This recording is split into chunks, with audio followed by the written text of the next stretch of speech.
In this tutorial, I'm going to show you how you can install Git. If you want to skip this step because you already have Git installed, you can do so. To check if Git is already installed, open up a terminal of your choice and type in Git. Hit enter. If it says it's not a recognized command, then it's not installed. Navigate to the Git website linked in the PDF or just Google Git. Press Downloads, and I'm on Windows, so I'm going to choose Windows platform.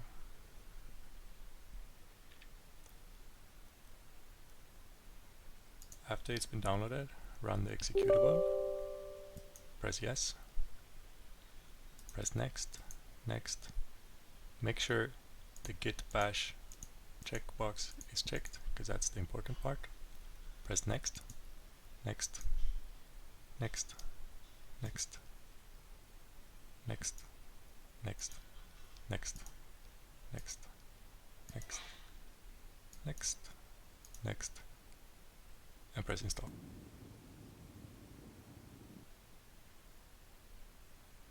Once it's been installed, press finish. You can check if it's installed correctly by opening up the terminal, typing in Git again, and this time you should see a bunch of options.